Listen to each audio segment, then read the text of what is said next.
చెల్లించేదానికి వాళ్ళకి మనసు వచ్చింది. ఏమంటే మనసు అంగీకరించింది. ఆ తర్వాత బలి తీసుకొని వచ్చి దేవునికి అర్పించారు. ఒకరిదేమో అంగీకరించబడింది, ఒకరిదేమో అంగీకరించబడలేదు. ప్రియమైన వాళ్ళరా, ఒకరికేమో జయం కలిగింది, ఇంకొకరికేమో అపజయం కలిగింది. ఇప్పుడు వాళ్ళిద్దరు మిత్రులే కదా, వాళ్ళిద్దరు ఎవరు? అన్నదమ్ములే కదా, ఇంట్లోనే ఒకే కడుపును పుట్టిన వాళ్ళు కదా, ఒకే ఇంట్లో ఉన్నవారు కదా. ఏమండి, వారిద్దరు పెరిగిన వారే కదా. వారిద్దరు ఒకరికొకరు చూసుకుంటా, ఒకరి బాగోగులు ఒకరు ఎరిగి, ఏమండి ఒకరికొకరు నచ్చి మెచ్చి నడిపించబడిన వారే కదా. నడిపించబడిన వారు ఈ పరిస్థితుల్లోనికి వచ్చేసరికి ఎలా శత్రువులుగా మారిపోయారు గమనించండి. కారణం ఏంటి? వాణ్ణి దేవుడు అంగీకరిస్తాడా? నన్ను అంగీకరించడా? అర్థమవుతుందా? వాడికి జయం కలుగుతుందా? నాకు సరే. కయ్యూనుకు అపజయం కలిగేదానికి హేబేలు ఏమైనా కారణమా? చెప్పరామండి. హేబేలు ఏమైనా చేశాడా? చేయలేదు కదా. హేబేలు కారణం కాకపోయినా, హేబేలు ఏమి చేయకపోయినా, హేబేలుకు అన్యం పుణ్యం తెలియకపోయినా, ఇప్పుడు హేబేలు కయ్యూనికి ఎలా మారిపోయాడంట? శత్రుగా మారిపోయాడంటే. ప్రియమైన వాళ్ళ దాన్ని నీ వ్యక్తిగత జీవితంలో గుర్తెరగలిగిన పరిస్థితిలోనికి రాగలగాలి. అర్థమవుతుందా? నీకు ఎందుకు శత్రువుగా మారుతుందో తెలిసినా, నీకేమో జయం కలుగుతుంది, వాళ్ళకేమో చెప్పండి, వాళ్ళకి అపజయం కలుగుతున్న బట్టి, నీకు జయం కలుగుతున్న బట్టి వాళ్ళు ఎలా మారిపోతున్నారు? శత్రువులుగా మారిపోతా ఉన్నారు. వీళ్ళు ఎందుకు నాకు శత్రువులుగా మారుతున్నారు, ఎందుకు శత్రువులుగా మారుతున్నారని నువ్వు అనుకోవాల్సిన అవసరం ఏమీ లేదు. ఒకటే అనుకో, ఓహో దేవుడు నన్ను అంగీకరించాడా, దేవుడు నాకు జయం ఇచ్చాడు, వాళ్ళకి జయము ఇవాళ, అందుకనే శత్రులుగా మారారు. అర్థమవుతుంది ప్రియమైన వాళ్ళరా? ఈ రోజున అన్నదమ్ములు కలిసి ఉన్నవారు ఎందుకు అలా మారిపోతున్నారు? సడన్గానే, ఏమి జరగదు అక్కడ, ఏమీ లేకపోయినా సడన్గా మారిపోతా ఉన్నారు. దాన్ని వ్యక్తిగత జీవితంలో ఆలోచన చేసుకోగలిగిన స్థితిలోనికి వచ్చుదువుగాక. కనుక ప్రియమైన వాళ్ళరా, ఏ విషయంలో సరే నువ్వు జయం పొందుకుంటూ వెళ్ళావనుకో, తప్పకుండా శత్రువులుగా మారుతారు. నీ ఇంట్లో వాళ్ళు నీకు శత్రువులుగా మారుతారు. నీ కళ్ళ ముందు తిరుగుతూ ఉంటారే. దావీదు అన్నాడే, వాడెవడు చెప్పండి? నా మిత్రుడు, నా ఇంట భోజనం చేసిన వాడు. అర్థమవుతుందే? తెలియనివాడు కాదు, దూరస్తుడు కాదు, దగ్గరస్తునే, పక్కలో వాడే. శత్రువులుగా మారిపోతున్నారు ప్రియమైన వాళ్ళరా. అందుకని నువ్వు అనుకోవాల్సిన స్థితి, నాకు దేవుడు జయము దయచేస్తా ఉన్నాడని బట్టి శత్రువులుగా మారారా అని నువ్వు ఎరిగి వాళ్ళ కోసం స్తోత్రం చెప్పడం, ప్రభు వారిని కూడా కాస్త జ్ఞాపకం చేసుకుని ఆశీర్వదించండి అయ్యా అని నువ్వు అనడం నీ వంతుగా మారునుగాక. నా ప్రభుటి కృప దయచేయునుగాక. బైబిల్లో మేము మనందరికీ బాగా పరిచయం. సౌలుతో ఉన్నవారు యుద్ధానికని బయలుదేరి వెళ్ళి ఆ గొల్యాతు మాటలు విని ఒక్కడు కూడా అడుగు ముందుకు వేయడంలే. భయపడిపోయి బహుభీతులుగా మారిపోయి అలాగ బారు తెరవబడి ఏమని నడిపించబడతా ఉన్నారు. వాడేమో 40 దినాలు, ఇంచుమించుగా 40 దినాలు రావడం, లోపలికి పోవడం, గుడారం నుంచి బయటికి రావడం, ఉదయం సాయంకాలం ఇలాంటి మాటలు మాట్లాడడం, ఆ తర్వాత మౌనంగా ఉండడం, అలా జరుగుతూ ఉంది. అరే యుద్ధానికి వచ్చాం కదా, నేను రాజును కదా, మా దగ్గర సైన్యం ఉంది కదా, అరే ఇంతమంది ఉన్నాం కదా, వాడు ఒక్కడ ఏం చెయ్యగలడు అన్న ధైర్యం ఏమైనా వచ్చిందా? పొందుకున్నారా? లేదు ప్రియమైన వాళ్ళరా. ఆ తర్వాత మీరు గమనించండి, ఓ చిన్న బాలుడు వస్తే నేను యుద్ధానికి వెళ్తానంటే, సరే ఆ వ్యక్తిని ఏమైనా ప్రోత్సహించారా అంటే ప్రోత్సహించలా. అరే బాబు, నువ్వు బాలుడురా, నీ వల్ల కాదురా, వాడేమో విద్యాభ్యాసం చేసిన వాడురా అని ఇన్ని మాటలు మాట్లాడతారు ప్రియమైన వాళ్ళు. ఈయనేమో నేను వెళ్తాను, నేను యుద్ధం చేస్తాను, నేను జయం తెస్తాను అంటాడు. అరే నీ వల్ల కాదురా, నేను చూడు రాజ్యాన్ని పరిపాలించే రాజుని, అధికారం నా చేతిలో ఉంది, సైన్యం నా చేతిలో ఉంది, మాకు చూడు శిరస్థానం ఉంది, మాకు చూడు ఇవన్నీ ఉన్నాయి, యుద్ధ వస్త్రాలు ఉన్నాయి, కవచాలు ఉన్నాయి, అన్ని ధరించి అన్నీ ఉండి మౌనంగా కూర్చొని ఉన్నావురా, నా మాట వినరా, నువ్వు బాలుడురా, నీ వల్ల కాదు. లేదండి పోతాను అని అంటే పోయాడు.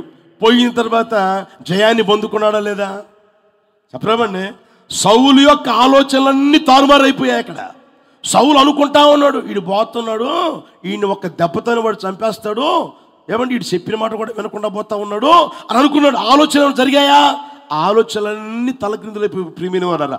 ఆ తర్వాత మీరు గమనిస్తే ఆ దావీదు తల పట్టుకొని వస్తూ ఉంటే అమ్మలు అక్కలు పాటలు పాడారు. ఏమని సౌలేమో 1000 కొలది, దావీదేమో 10,000 కొలది అన్నాడు. ఈ మాట ఆయనకి ఇంపుగా లేదు, ఈ మాట ఆయనకేమో వినసొంపుగా లేదు, ఈ మాట ఆయనకేమో ఇష్టంగా లేదు, ఈ మాట ఆయనేమో వినకుండానట్లుగా కోపంతో రౌద్రుడైపోయాడు.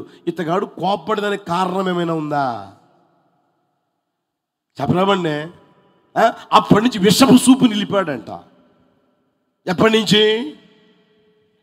ఆ పాట ఎప్పుడైతే పాడారో, ఆ పాట ఎప్పుడైతే ఈయనకు వినపడిందో, ఆ మాటలు ఎప్పుడైతే విన్నాడో, అవి ఎప్పుడైతే ఆయనకి నచ్చలేదు, అప్పటి నుంచి విషపు సూపు నిలిపాడంటే ప్రియమైన వాళ్ళ. అర్థమవుతుందా? ఎందుకయ్యా నీకు అంత ఇదే అని అంటే, రాజ్యాన్ని పరిపాలిస్తున్న రాజు నేనయ్యుండి, అధికారం నా దగ్గరుండి, అన్నీ నా దగ్గరుండి, నేను పోయి జయాన్ని పొందుకోలేకపోతే ఈడు పోయి జయం తీసుకొస్తాడా? ఈడికి జయం కలుగుతుందా? నాకేమో. అర్థమవుతుందా? నీకు జయం కలుగుటను బట్టి శత్రువులుగా మారతారు. దాన్ని మీరు గుర్తుపెట్టుకోవాలి. అది కాలేజీలోనా, ఉద్యోగం చేసే స్థలంలోనా, వ్యాపారం చేసే చోట, అది ఎక్కడైనా సరే నీకు ఎందుకు శత్రువులుగా మారుతున్నారు అంటే నీకు జయం కలుగుతున్న బట్టి, నీకు జయం పొందుకొనుటను బట్టి దేవుడు నీ పక్షంగా జయం అనుగ్రహిస్తున్నాడు కనుక వాళ్ళు శత్రువులుగా మారుతూ ఉంటారు. వాళ్ళు ఎంత శత్రువులుగా మారినా సరే నా దేవుడు ఇప్పుడు చెప్పండి శత్రువుల ఎదుట భోజనము సిద్ధపరచునుగాక. హల్లెలూయా. శత్రువుల ఎదుట నూనెతో నీ తల అంటునుగాక. శత్రువుల ఎదుట నీ గిన్నె నిండి పొంగి పొర్లేటట్టుగా చేయునుగాక. హల్లెలూయా, హల్లెలూయా. అది నీ జీవితంలో గుర్తెరగలిగిన పరిస్థితుల్లోనికి రాగలగాలి. అప్పుడు ఏమాత్రం అధైర్యపడడం, ఎప్పుడు అధైర్యపడం, ఎప్పుడు నీ వ్యక్తిగత జీవితాన్ని గురించి ఆ సందేహం కలిగి ఉండవు. ఎప్పుడు నీ వ్యక్తిగత జీవితంలో ముందుకు అడుగు వేయలేని జీవితం పొరపాట్లు కూడా ఉండదు. అర్థమవుతుందా? ఏది ఏమైనా సరే ముందుకు అడుగు వేయగలిగే, ముందుకు వెళ్ళగలిగే ఆ స్థితిని నువ్వు కలిగి వెళ్తానే ఉంటావు. హల్లెలూయా. ఇప్పుడు చెప్పండి, మొదట ఎందుకు శత్రువులుగా మారతారు? నీకు జయం కలుగుటను బట్టి, ఎదుటి వారికి అపజయం కలుగుటను బట్టి శత్రువులుగా మారతారు. రెండో మాట చెప్తాను చూడండి. నిర్గమాకాండము 1వ అధ్యాయం 8 నుంచి చదవండి. అందరూ అప్పుడు యోసేపును ఎరుగని కొత్త రాజు ఐగుప్తును ఏలనారంభించెను. అతడు తన జనులతో ఇట్లనెను, ఇదిగో ఇశ్రాయేలు సంతతి అయిన ఈ జనము మనకంటే విస్తారముగాను బలిష్టముగాను ఉన్నది. వారు విస్తరింపకుండునట్లు మనము వారి ఎడల యుక్తిగా జరిగించుదము రండి. లేని ఎడల యుద్ధము కలుగునప్పుడు కూడా మన శత్రువులతో చేరి మనకు విరోధముగా యుద్ధము చేసి ఈ దేశములో నుండి వెళ్ళిపోదురేమో. బాగా గమనించండి. అక్కడ ఇశ్రాయేలు ప్రజలు విస్తారంగాను బలిష్టమైన జనముగాను మారిపోతా ఉన్నారు. రోజుకి అక్కడికి పోయింది 60-70 మంది. ఐగుప్తు దేశానికి పోయింది 60-70 మంది. 70 మంది పోతే ఆ 70 మంది కాస్త సంతానం విస్తరించి వాళ్ళ కళ్ళ ముందే వాళ్ళ కంటే బలిష్టమైన జనంగా మారిపోతా ఉన్నారు. మారిపోతా ఉంటే యోసేపు ఉన్నంత వరకు బాగానే ఉంది. యోసేపు రాజ్యాన్ని పరిపాలిస్తున్నంత వరకు బాగానే ఉంది. ఎప్పుడైతే యోసేపు చనిపోయాడో ఆ తరువాత వీరి ఆలోచనలు మారిపోయాయి, వీరి తలంపులు మారిపోయాయి. ప్రియమైన వారులారా, వాళ్ళలో ఉన్న ఆ స్వభావం బయటికి వస్తూ ఉంది, వారిలో ఉన్న ఆలోచనలు బయటికి వస్తూ ఉన్నాయి. ఏంటి అని అంటే, శత్రువులు మన మీదికి యుద్ధానికి వచ్చినప్పుడు వీళ్ళు వాళ్ళతో కలిసిపోతారేమో. అర్థమవుతుందే? అదేమన్నా జరిగిందా? శత్రువులు వీళ్ళ మీదకి వచ్చారా? రాలా. వీళ్ళు ఏమైనా వాళ్ళతో కలిసిపోయారా? ఎప్పుడైనా జరిగిందా? గతంలో ఎప్పుడైనా జరిగిందా? జరగల. అంటే జరగని దాన్ని బట్టి, వీళ్ళకై వీళ్ళే అనుకున్న దాన్ని బట్టి వీళ్ళు ఏం చేస్తున్నారు అంటే భయపడి, వీళ్ళకి భయపడిపోయి, రే మనం ఏం చేద్దాం తెలుసునా, మీరు చూడండి అక్కడే 15వ వచనం చూస్తారా? ఐగుప్తు రాజు అను హెబ్రీ మంత్రస్థానంతో మాట్లాడి, మీరు హెబ్రీ స్త్రీలకు మంత్రసాని పని చేయుచు వారిని కాన్పు పీటల మీద చూచినప్పుడు మగవాడైన ఎడల వానిని చంపండి, ఆడుదైన ఎడల దాన్ని బ్రతకనీయుడని చెప్పాను. 22 చూడండి. అయితే ఫరో హెబ్రీయుల్లో ప్రతి కుమారుని నదిలో, ఒకసారి గమనించిన ప్రియమైన వాళ్ళారా, ఎంతగా తెగించారో, ఏ స్థితిలోనికి వచ్చారో గమనించండి. ఇశ్రాయేలుల మీద లేనిపోని ఆలోచనలు చేసి, ఇశ్రాయేలుల మీద లేనిపోని తలంపులు వాళ్ళకై వాళ్ళు ఊహించుకొని, వాళ్ళకై వాళ్ళే తలంచి ఏమండి, అమ్మో వీళ్ళు పెరిగిపోతా ఉన్నారే, విస్తరించిపోతా ఉన్నారే, వీళ్ళు బలమైన జనంగా మారిపోతా ఉంది, ఒక్కడు శరీరీతిగా ఎంత దారుఢ్యంగా కలిగి ఉన్నారో చూడండి, ఎంత గొప్పగా మారిపోతున్నారో చూడండి. ఏమండి, ఒకవేళ శత్రువులు మన మీదకి వస్తే వీళ్ళు వాళ్ళతో కలిసిపోతారేమో, వాళ్ళతో కలిసి భయం చూడండి, వాళ్ళలో ఉన్న భయం గమనించండి ప్రియమైన వాళ్ళ. ఆ భయాన్ని బట్టి వీళ్ళు ఏం చేస్తున్నారంటే చిన్న పిల్లల్ని కూడా చంపేదానికి తెగిస్తూ ఉన్నారు. పసిపిల్లలు ఏం చేశారండి? అర్థమవుతుందా? పుట్టిన పసిపిల్లలు ఏం చేశారు? ఆ పసిపిల్ల కూడా చూడండి ఏమన్నాడు, నదిలో పారవేయండి.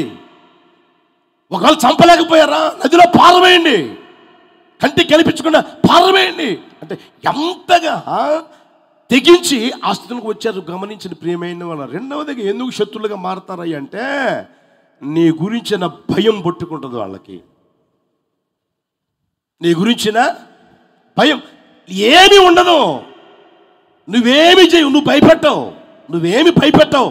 అర్థమవుతుంది? నువ్వు భయపెట్టకపోయినా సరే వాళ్ళకై వాళ్ళే భయపడి, వాళ్ళకై వాళ్ళే అనుకొని వాళ్ళు ఏం చేస్తారు అంటే శత్రులుగా మారిపోతూ ఉంటారు.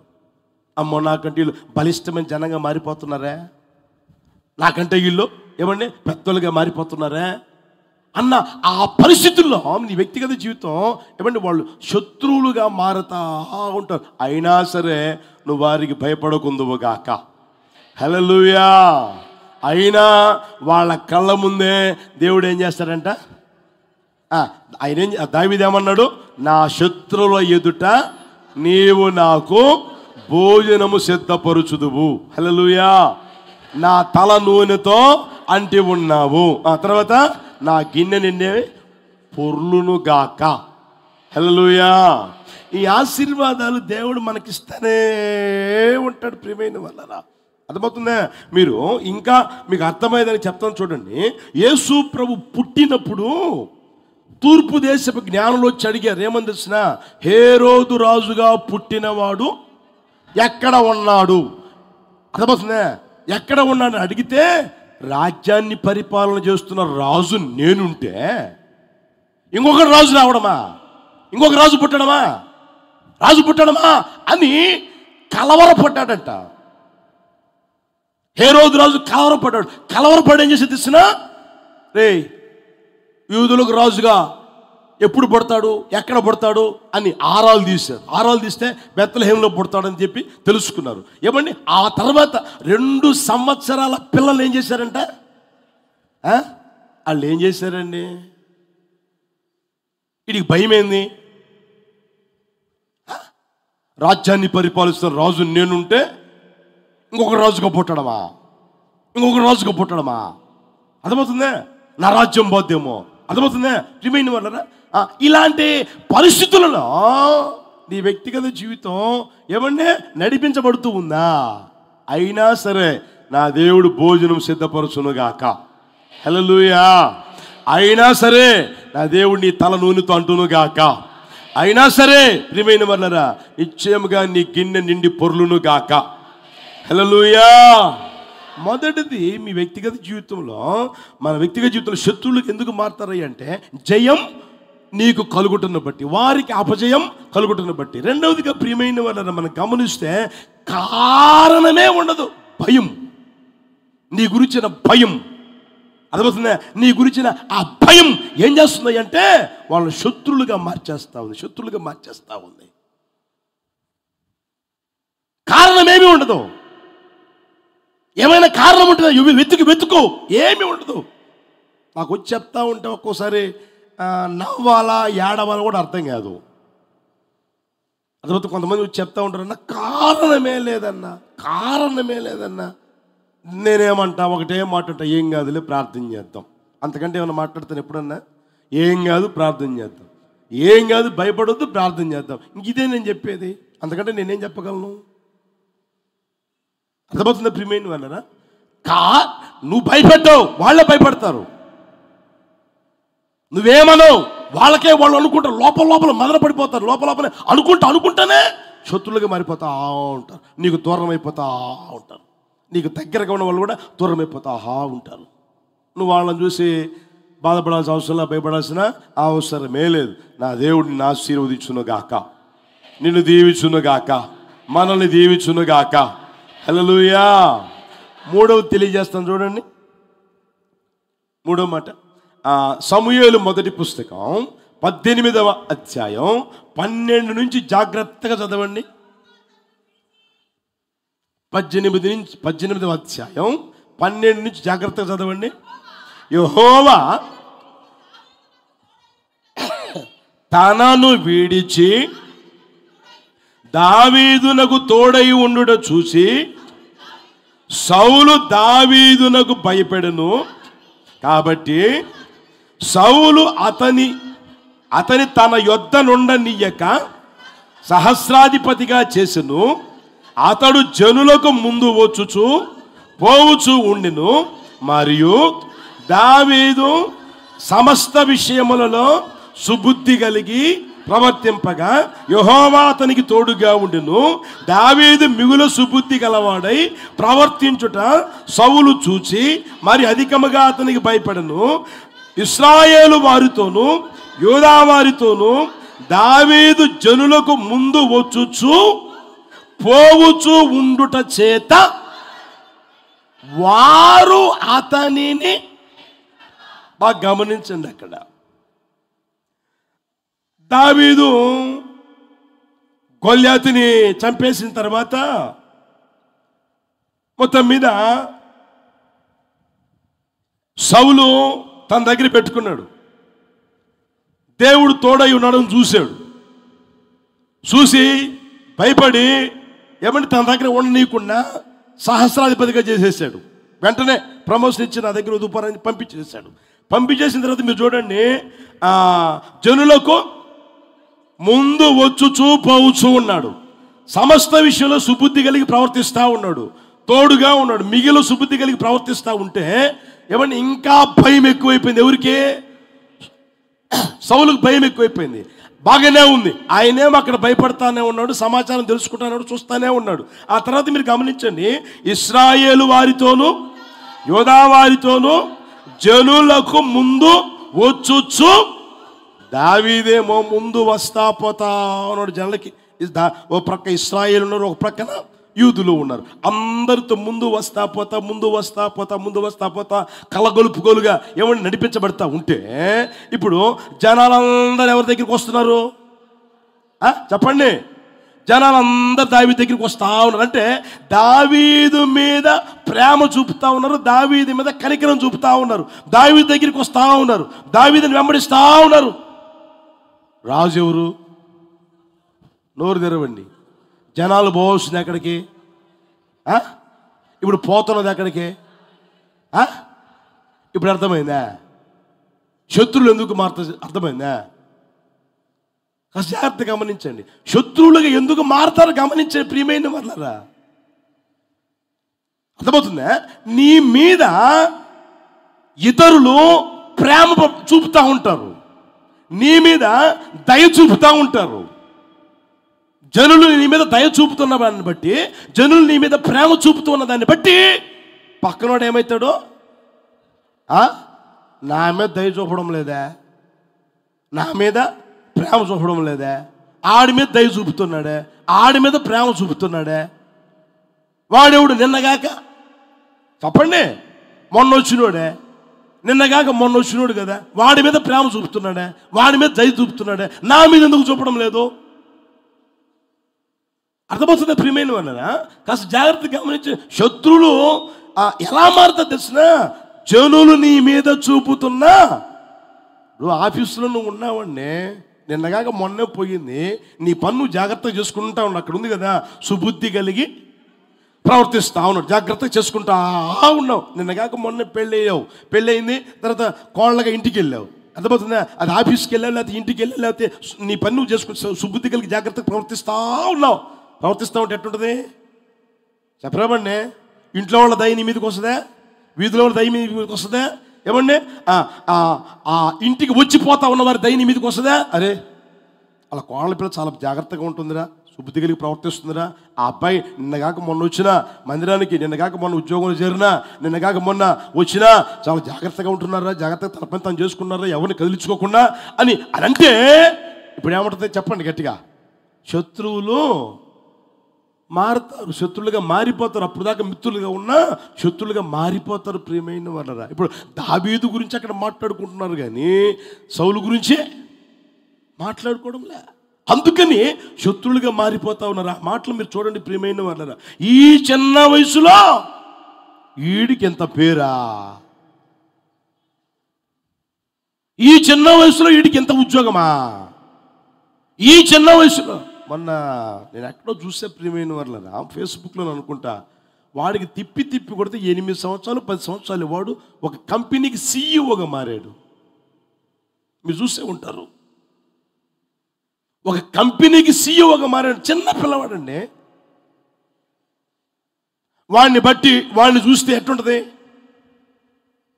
అర్థమైందా? ఆ చిన్న పిల్లవాడిని పెద్దవారు చూస్తే, అరే మేము ఎంత చదివాము, ఎన్ని సంవత్సరాల అనుభవం ఉంది, ఎన్ని సంవత్సరాలకి ఈ స్థితిలోనికి వచ్చినాం, ఎన్ని సంవత్సరాల నుంచి ఈ పరిస్థితి వచ్చింది, ఈ హోదా వచ్చింది అని ఏమంటే వాళ్ళు అనుకుంటారా అనుకోరా?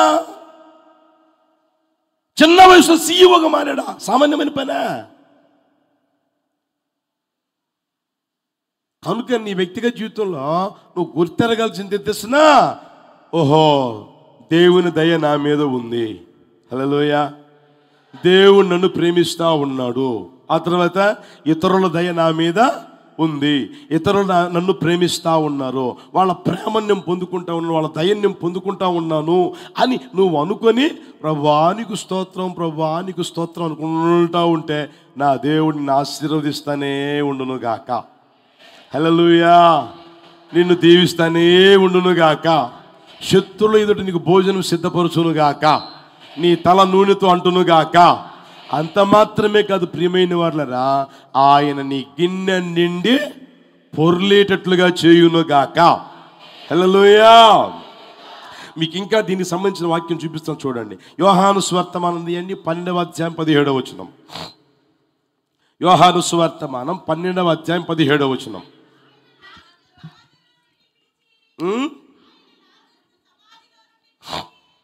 జాగ్రత్తగా గమనించండి. ఆయన లాజరును సమాధిలో నుండి పిలిచి మృతులలో నుండి లేపినప్పుడు ఆయనతో ఉన్న జనులు సాక్ష్యమిచ్చిరి. అందుచేత ఆయన ఆ సూచక్రియ చేసిన జనులు విని ఆయనను ఎదుర్కొనబోయిరి. కావున పరిసయ్యులు ఒకరితోనొకరు మన ప్రయత్నములెట్లు నిష్ప్రయోజనమైపోయినవో చూడుడి. ఇదిగో లోకము, గట్టిగా చెప్పండి, లోకము. ఎంతమందికి అర్థమై ఉంటుంది వాక్యం? బాగా గమనించండి, నేను చెప్తాను చూడండి. దేవుడు యేసు ప్రభు ఈ లోకంలో సంచరించున్నప్పుడు లాజరు చనిపోయాడని వింటే వెళ్ళాల వెంటనే. తర్వాత వెళ్ళి అక్కడికి వెళ్ళి బయటికి రమ్మని పిలిస్తే లాజరు వచ్చాడు. అనేక మంది చూశారు. చూసిన వారందరూ ఏమంటే ఆయనతో కూడా ఉండిన జనులు ఏం చేశారంట, సాక్ష్యం చెప్తా ఉన్నారంట. అరే యేసు ప్రభు చచ్చిపోయిన లాజర్ని లేపాడ్రా లేపాడ్రా లేపాడ్రా లేపాడ్రా అని అందరూ చెప్పుకుంటా ఉంటే, ఇప్పుడు ఆ సూచక క్రియ చేశానని జనులు విని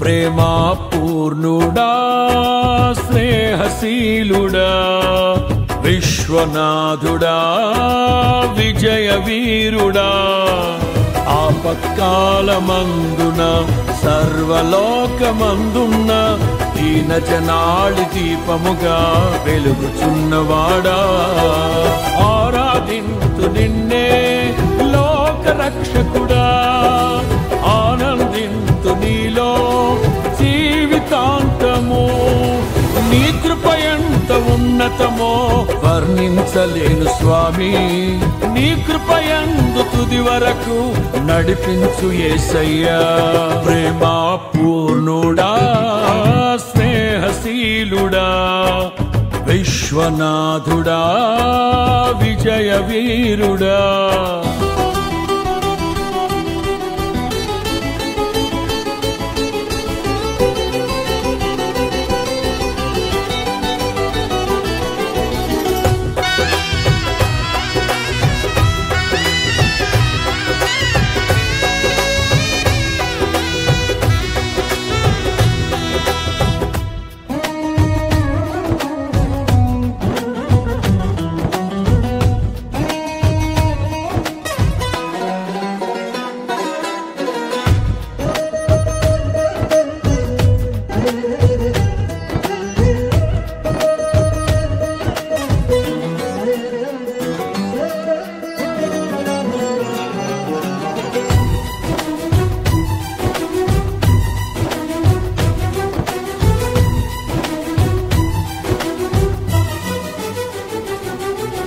పూర్ణమై సంపూర్ణమైన నీ దివ్య చిత్తమే నీవు నన్ను నడిపే నూతనమైన జీవ మార్గము పూర్ణమై సంపూర్ణమైన నీ దివ్య చిత్తమే నీవు నన్ను నడిపే నూతనమైన జీవ మార్గము ఇహమందు పరమందు ఆశ్రయమైన వాడవు ఇన్నాళ్ళు క్షణమైన నన్ను మరువని యేసయ్యా నా తోడు నీవుంటే అంతే చాలయ్యా నా ముందు నీవుంటే భయమే లేదయ్యా నా తోడు నీవుంటే అంతే చాలయ్యా నా ముందు నీవుంటే భయమే లేదయ్యా ప్రేమా పూర్ణుడా స్నేహశీలుడా